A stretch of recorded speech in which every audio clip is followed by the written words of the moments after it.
Undead pirates. Why does that work so well? I like the heavy romanticized image of pirates. And regular viewers of my channel knows I'm also a huge fan of the undead. So undead pirates is something I've been wanting to do for a long time.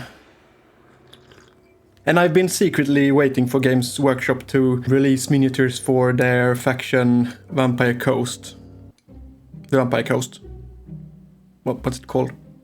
The Vampiric Coast. Vampire Coast. It's called the Vampire Coast, right? Well, I don't think that will happen, but I suddenly got the urge to paint some pirate skeletons. Skeleton pirates. Whichever works best. So I began browsing the interweb for something bony and piratey. Or piratey and bony. Oh, and let's roll the intro here because I think it's a suitable place. Maybe. I'm Alex and you're watching Winterwolf Miniatures. For some reason.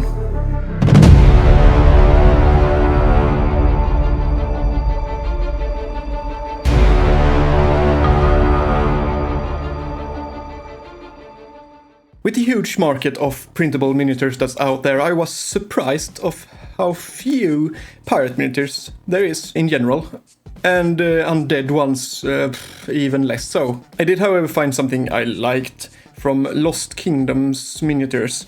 And I bought the STL files. I don't print myself because I of course have minions for that. Or, I have friends who does. For a reasonable price. $1 million. And one of those friends kindly did. I haven't worked much with printed resin models before, and these thin and flimsy skeleton models will be interesting to assemble. Never mind, scratch that. They weren't. They were multi-part models that required assembly, and the resin being resin. Superglue is the best option. The very small parts combined with the superglue made this experience, let's just say, tiresome. Working with superglue for long periods of time makes the brain...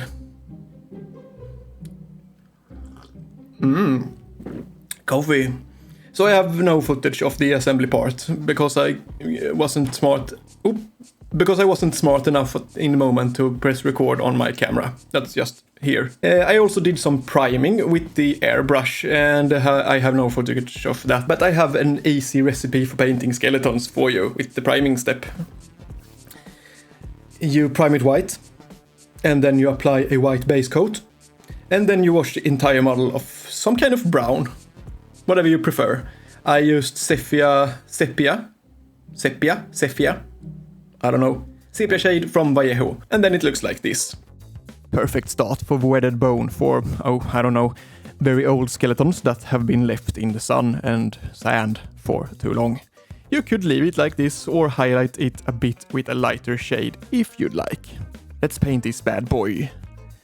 I will start with his rags. Everyone looks good in black, so let's go with that.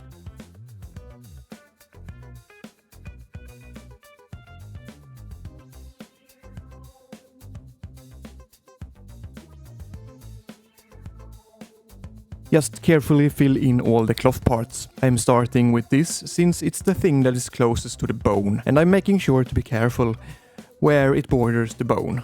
And I don't care that much where it borders something else. Being careful and quick and careless at the right places is one of the skills needed for speedy painting. Next up, red, and I'll just be using it here for that piratey look of a bandana under the hat. All pirates have that. It's important. I picked my favorite brown base coat color, which is sienna, and began base coating the hat, boots, and harness. Belt thingy. Sienna is a warm red-brown that I think will look great with this warm bone color and contrast well with the cold grey charcoal. I am doing my usual recipe for gold on the trim. That's a base of tinny tin. Everyone is different, but I prefer to do all the base coats first. That way I get the overall feel and composition out, so I can see it and I can also work quicker, because if I get some paint where it shouldn't be, it's easy to fix. The alternative is to do each individual part to completion, but then you really don't want to get any paint there by mistake later. So when painting fast, this is the way I prefer it. What way do you prefer? I use heavy blue-gray for the hair. I envisioned one of those powdered wigs. Those are of course very stylish, and I wonder if those are ever coming back into fashion again. I'm also waiting for someone to bring back cloaks again. I'm also mixing that blue-gray into the charcoal for a highlight color for the cloth. Cloaks are awesome, and I like alternative styles, but cloaks are just too much still. If you rock a cloak, you are at risk at being sent to a lunatic asylum. I don't know if any of those exist anymore. I hope not. But if you wear a cloak, they would probably reinstate an asylum just for you.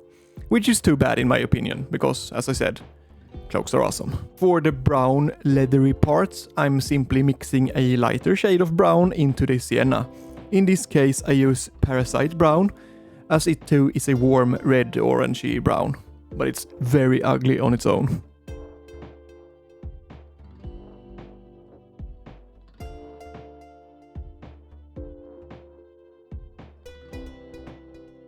For the gun stock, I'm using only Parasite Brown, making it a completely different color without introducing any new colors on the miniature, which is a useful trick.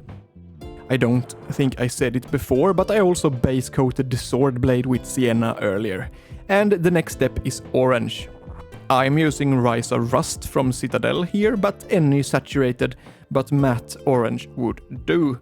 I applied it by stippling with a crappy brush. Verdigris game effect from Vallejo is the next step for the gold trim, because I've decided to make it look like weathered bronze instead of gold. I do not speak Spanish, but I think verde is green and gris is grey, so it should mean green-grey. Please let me know in the comments if that's right or wrong. Hashtag too lazy to check Google Translate. Also, hashtag inviting the audience to engage with the comments. In Swedish, gris means pig or swine, so now you know that. I can use it in a sentence if you'd like. Ät inte mina köttbullar, din jävla gris.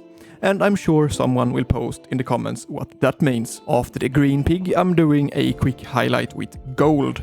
And not just any gold. I'm using glorious gold. That guarantees the paint job will be glorious. Time to sharpen that blade, and I'm using gunmetal and a crappy brush with bushy bristles to get this crude look. Like the old blade was sharpened recently, but very quickly and carelessly. I'm also giving the edges a quick touch-up. That sentence. Crappy brush with bushy bristles.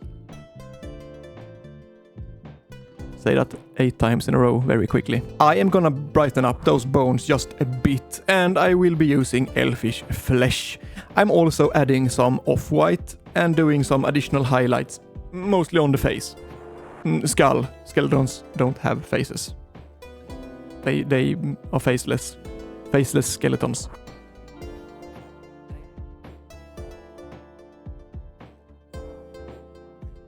I'm going to do the bases in my regular style, starting with a dry brush of cold grey, followed by a dry brush with Arctic white.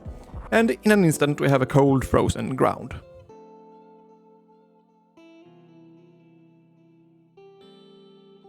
A pinch of super glue and a green tuft of grass for contrast, and then the only thing left is the snow. The quickest way for awesome snow is Valhallan Blizzard. Just spread some around. You don't need much, just a bit, and make sure it's spread nicely.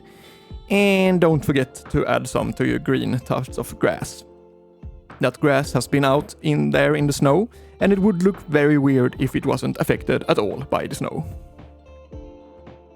And just like that we have a skeleton pirate, or a pirate skeleton, whichever we decided on. I chose a very simple and quick paint scheme for this dude, but that's because he will of course not be alone. Skeletons never are. There are always more skeletons nearby, and together they will look impressive, even if they individually look a bit boring. it's time for something insanely satisfying, because this guy goes here. See, I told you, impressive, right? And how satisfying is that? Finishing your last mini for a unit, squad or warband or whatever. It's an awesome feeling. But wait, that was not all, because no matter what game you play, there is one rule that's pretty universal. 20 skeletons are not enough skeletons. That will probably quench my thirst for painting bony piratey stuff for a while. So what do I think about printed resin models now that I have some more experience? I guess it's alright. It is cheaper than buying similar troops from, let's say, Games Workshop. A lot cheaper, in fact. And that's good. But these small miniatures are a little more brittle than their GW plastic counterparts. For thicker, bulkier models, that's probably not an issue, though. Assembling with superglue is a big con for me. I love plastic cement for plastic miniatures, the combination of fast setting while still being adjustable for quite a long time, making sure you get the pieces just right. All that while not sticking to everything and your fingers in the process. It's cool to see that a regular dude can print his own miniatures today, and they turn out great. I mean, I'd proudly fill these skeletons next to my GW skeletons in a game. Thank you so much for watching. Please remember to hit like and subscribe. Have a good one, and I'll see you soon. Maybe. Perhaps. We'll see.